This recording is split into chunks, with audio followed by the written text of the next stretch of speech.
Oh, busy, busy, only busy, busy. Change the producer. Kuyimba kuno kumazeemu ebbanga ddene naye commercially myaka 2 kisa kya Mukama. Then team yange yansayininga, then Martha Mukisa mwennyini ndoza ali love bwayimu Mukisa. Yeah, music mulungi.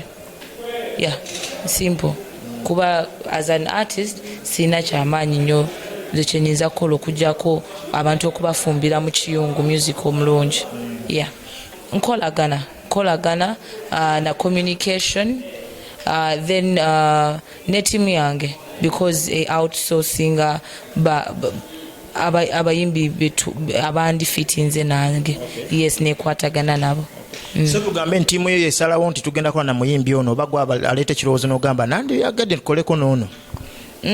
Management yange so far awomba watiki ate tugenda okwesanga negamba mwalabye tugenda fitinga. Yes, nekiwakinga out.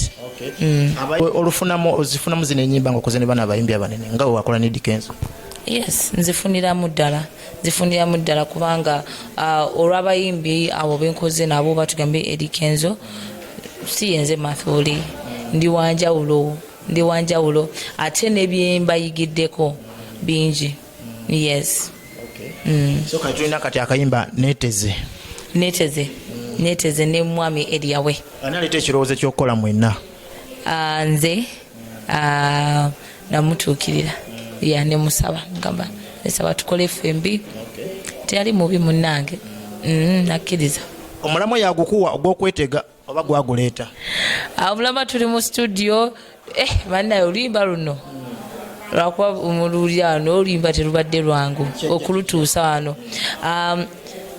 Twalina ebintu bingi nnyo era twagenda tugamba kino tukyetaaga ate nga ne byetugyewo birungi nnyo twagenda tugamba kino mu studio to discussing because we are friends nze naye, so twogera on a level of Martha, what do you think kino olowooza nange nemubuuza ate ne betuli nabo mu studio n'abeebuuzaako tali muntu tukole kino nedda yeebuuza ku buli omu mulaba mutya kano kale kata kino tugyewo kino tukirekeyo.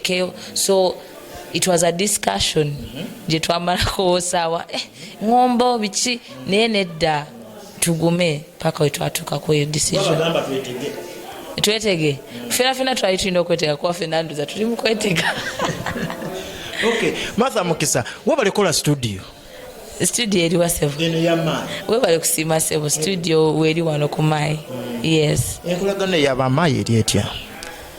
Enkolagana ne bamayi eriwo nga nze artist. Yeah, I'm an artist. Ate buli kimu Mai kyeri aligned with kikwatagana mu entertainment and media.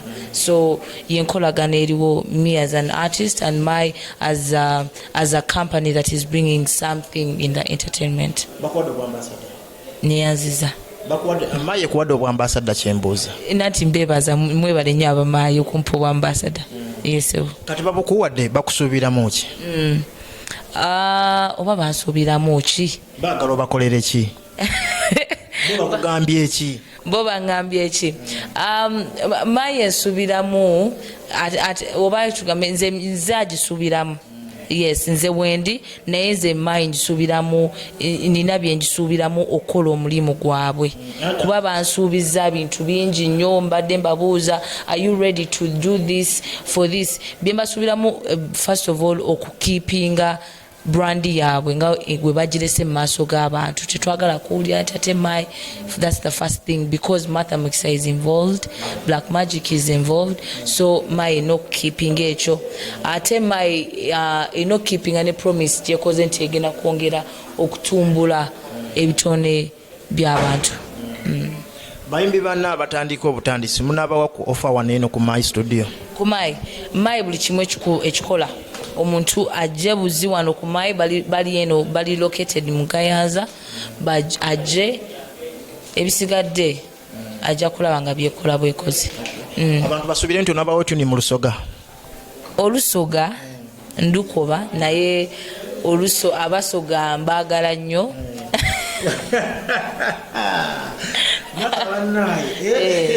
Abasoga mbaagala nnyo, bantu bange bansupportinze kuva gye tuvudde bambi. So okay, owaye nga tumaliriza abantu bwe batuuka omuyimbi waabwe ne bamwagala ennyo beebuuza nti alina omuntu gwafumbira kamera oba omuntu amukuuma. Bansabire nange nfune ankuuma.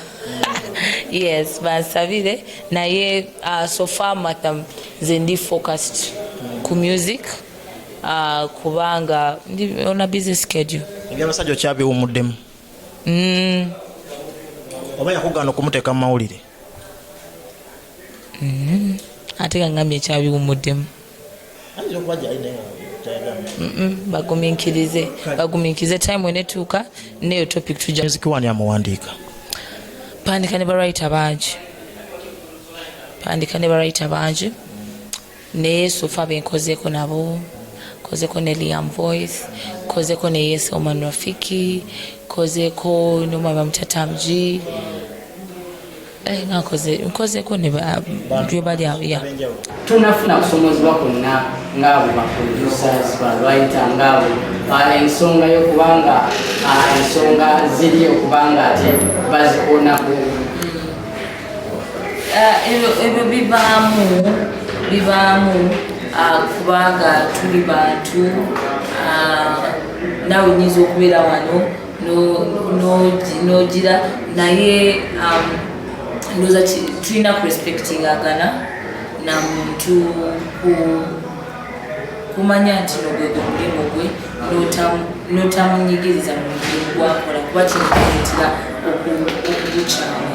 Yes, so tugenda ensonga eyo tugitereeza kuba awareness eri mu kujja ngeri abantu balowooza abayimba bava mu karaoke ne bajja ne bayimba. No, right now abayimba abasomye abalina ekiruubirirwa guba mulimu ngazze ng'agamba nina kyenjagala okukyusa mu mulimu.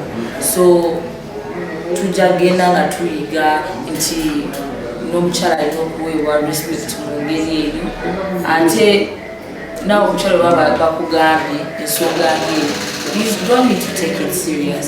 Ono tumugambe point blank manyi oba tusobola kujja kino tukyesomera communication ate abaganya ate oluyimba luganya ate kubawo ogenza okugendayo ng'oso kati nze wendiwo okubanga ekyekyo simanyi. You have to know your worth and you have to believe that kuba kati olwo lunagana olwomulala nolunga lugana olwo baluganya waliwo omulala amanyi business ayagala okweyongera maaso.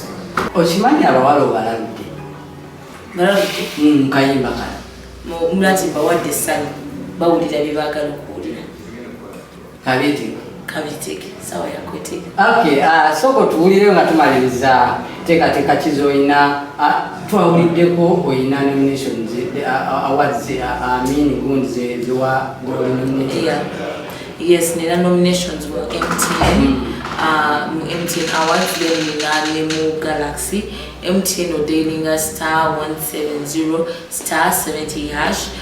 Then muzina awards buli bwolaba Martha Mukisa gwe muvoting tuleete kino awards zaffe tuzireete tubeere nazo tusanye tujagulize wamu. Mwebale nnyo okutuwuliriza ku mukutu guno. Amanya gange nze Martha Mukisa. Woba onjagala gendayo onoonyeeko ku social media handles zange Martha Mukisa ku Instagram, Martha Mukisa ku Facebook, Martha Mukisa UG ku Twitter, then ku YouTube, all social media handles kwendi abe Dubai nga 25 27 Nzija Alain Abu Dhabi ngenda kubeera nammwe.